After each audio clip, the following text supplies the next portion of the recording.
இங்க ஒருத்தர் அரசியல் ஹை ப்ரொஃபைல் இருக்கிற ஒருத்தர் போட்டு தள்ளுறதுக்காக வெயிட் பண்ணிட்டு தான். ஆனா அது அவ்வளவு ஈஸியான வேலை கிடையாது.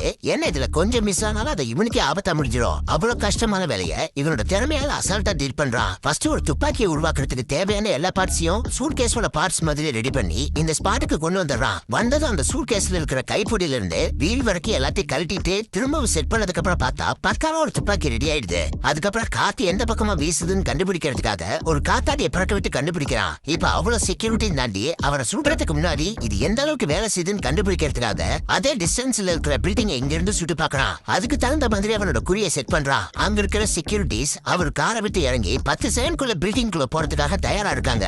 ஆனா அவ்வளவு பாதுகாப்பை தாண்டி அவர் காரை விட்டு இறங்கி கரெக்டா அந்த பில்டிங் குள்ள போன அடுத்த செகண்டே போட்டு தள்ளிடுறான். அங்க இருக்கிற செக்யூரிட்டியும் இவன் எங்க இருந்து சுட்டிருக்கான்னு பைனாகுலர்ல பார்த்தே கண்டுபிடிச்சிடறாங்க. ஆனா அவங்க அங்க இருந்து இந்த பில்டிங்க்கு ரோட சுத்தி வரதுக்குள்ள இவன் இருந்த இடத்துலயே ஒரு வெடியை செட் பண்ணிட்டு அங்கிருந்து கிளம்பிடுறான். பார்த்தா கரெக்டா செக்யூரிட்டி இருந்து ஸ்பாட்டுக்குள்ள வந்ததும் அந்த வெடி வெடிச்சு எந்த ஆதாரமே கிடைக்காம போயிடுது. இன்னொரு பக்கம் இவன் வீட்டுக்கு போற வழியில போலீஸ் எல்லாரோட காரையுமே செக் பண்ணிட்டு இருக்காங்க. அது இவனே எதிர்பார்க்கல. செக் பண்ணவங்களும் இவனோட சூட்கேஸ் வெறும் சூட்கேஸ் தான் நினைச்சு போக விட்டுறாங்க. அடுத்த நாள் இவன் எதுவுமே நடக்காத மாதிரி அவன் ஒய்ஃப் கூட ஜாலியா இருக்கா. இவன் எப்படிப்பட்டவன் நம்ம ஒய்ஃப்கே தெரியாது. இப்ப அவரை போட்டு தள்ளுறதுக்கு வேலை கொடுத்தவங்கிட்ட மீதி பணம் வேணும்னு கேட்டுட்டு இருக்கான். ஆனா அவன் வேலை முடிஞ்சது பேசின பணத்தை கொடுக்காம ஏமாத்திடுறான். சோ அடுத்த டார்கெட் அவனுக்கு செட் பண்ணிடுறான்.